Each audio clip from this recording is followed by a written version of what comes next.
Hello, everyone. The brutal killing by terrorists of 26 Hindus in Pahalgam shocked the nation, and the world has closely followed the subsequent Operation Sindoor. To discuss this and the current situation, on PAWAN LUTHRA podcast, we are joined by His Excellency Gopal Baglay, High Commissioner of India to Australia. Welcome, Excellency.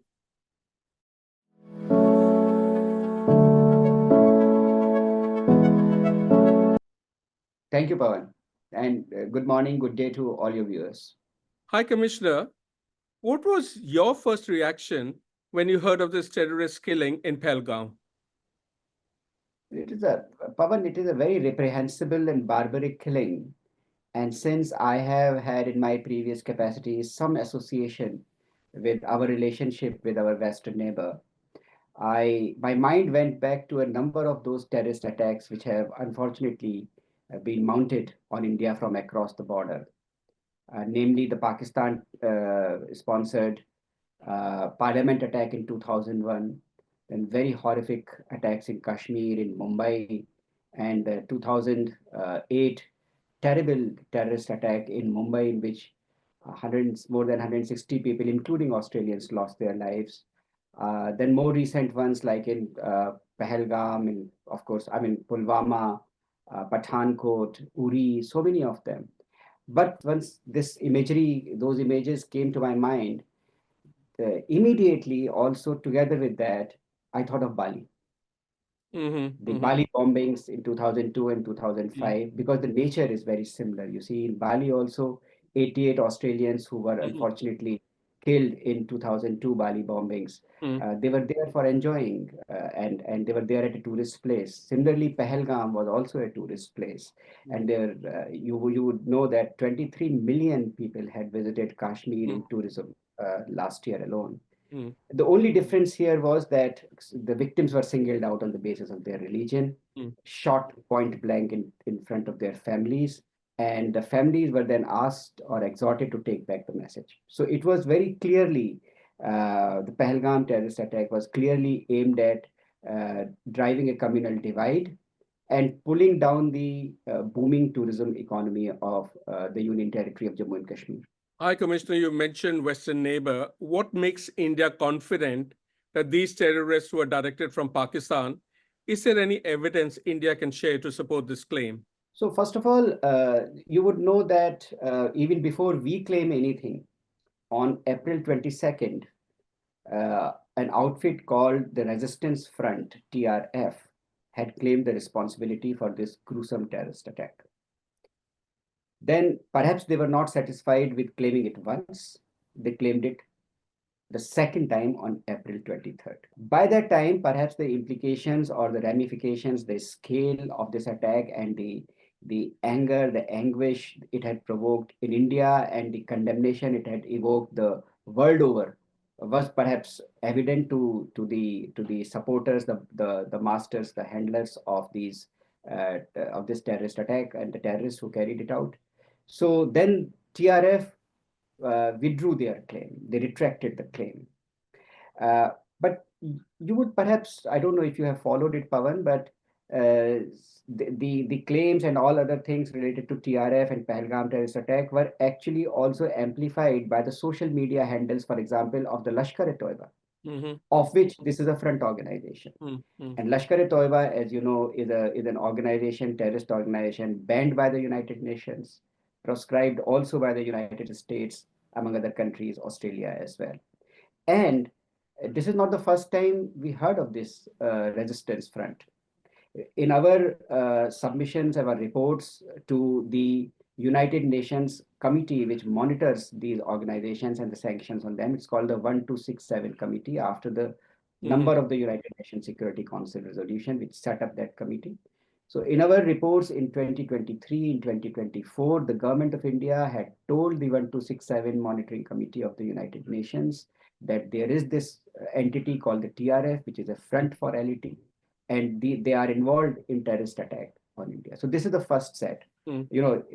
These people claiming it, but then retracting the claim is something like mea culpa. Hindi mein kehte hain chor ki daadi mein tinka. So then they withdrew it. But we also very clearly knew about this resistant front from the from before. Mhm.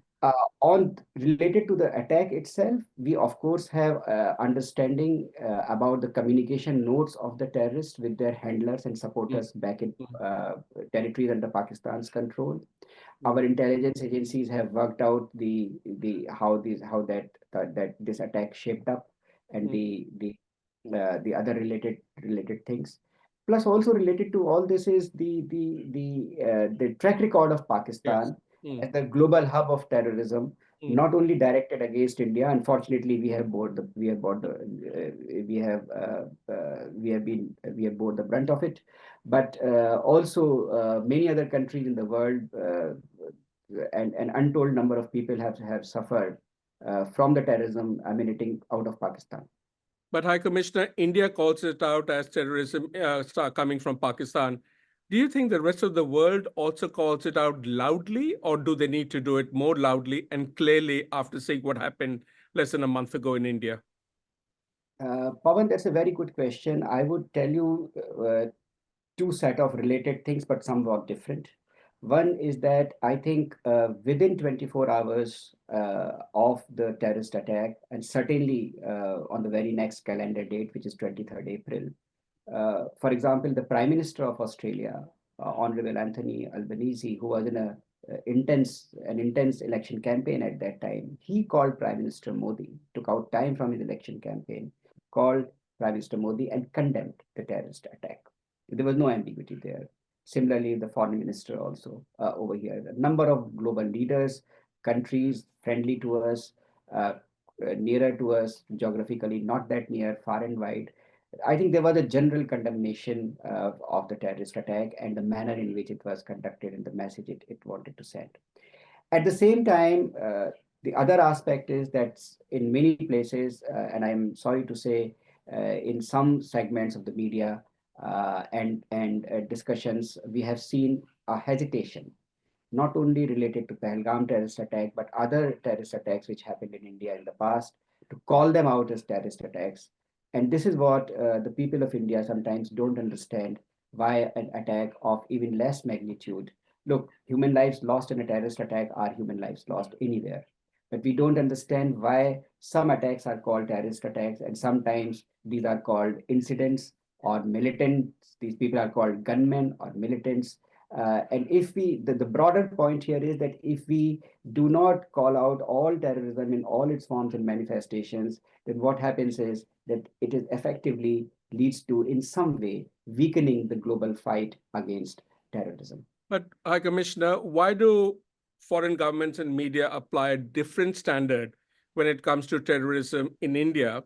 Do you think India's closest friend, especially in the Quad, should be more loud and clear about calling it out and where it is coming from? Well, this is a question you have to ask them who use those terms.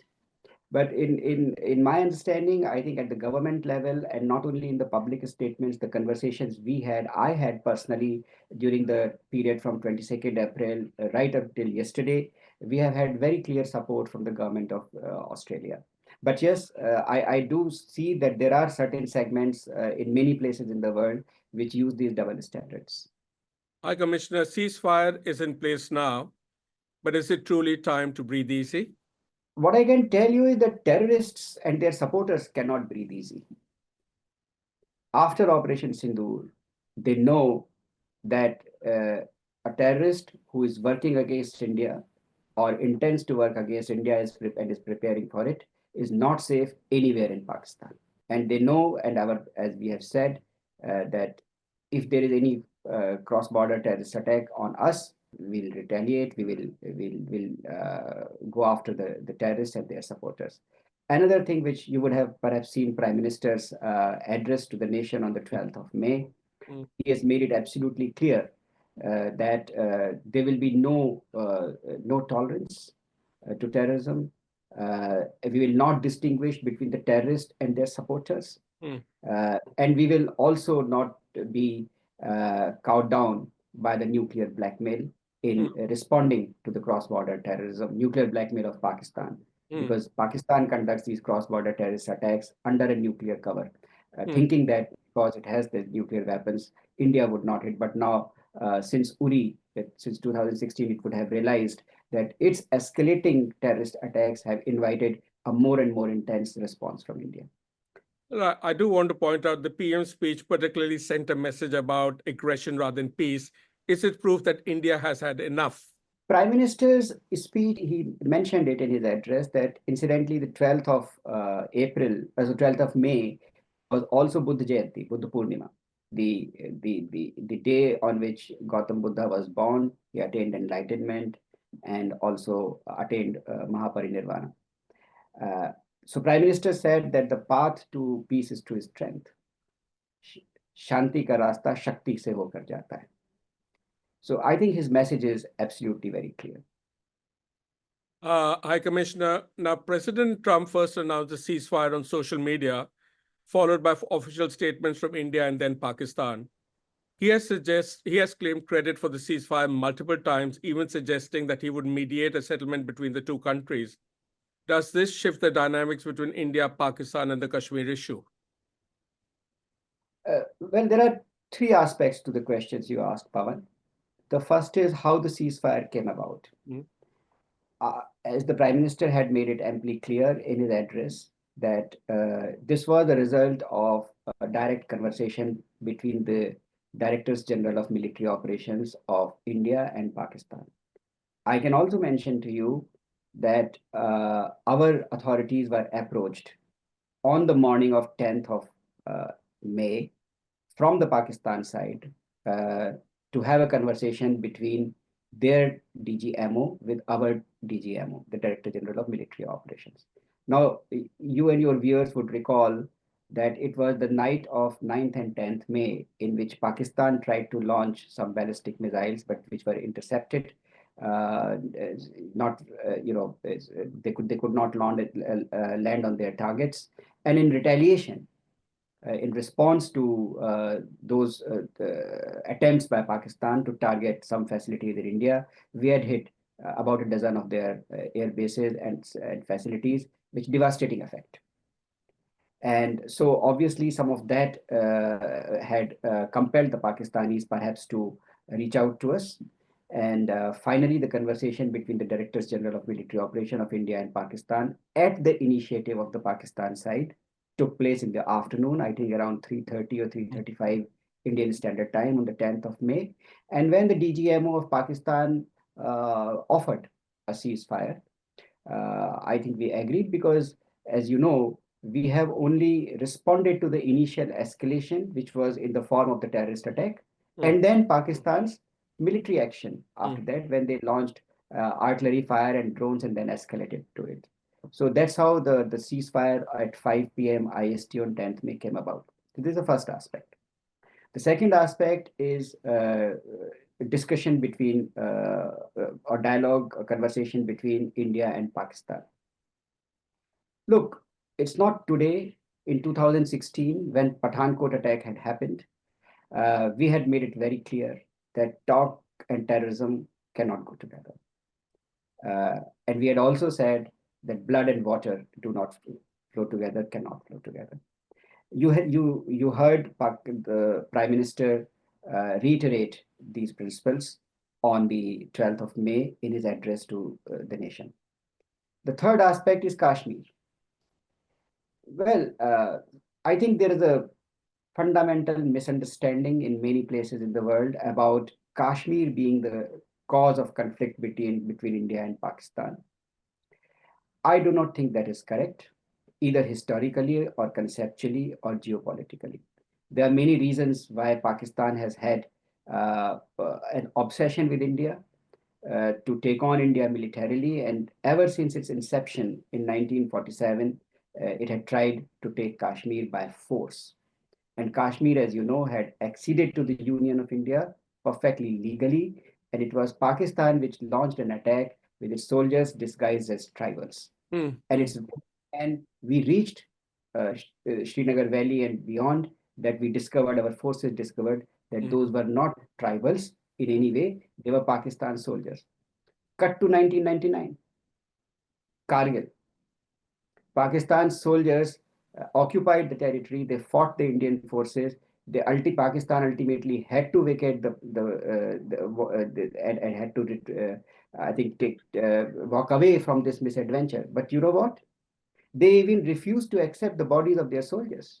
mm, mm, There is enough information about this in public domain mm, that we had to bury the bodies of their soldiers. So mm, here is a country which has nefarious designs on the territory of another country, its neighbor, and has not made one but at least four attempts mm, by force, by violence, by military means to take the territory, to control the territory, mm, but has failed mm, each time, mm, and does not have even the courage to accept that it is its soldiers which have died in the battle with Indians.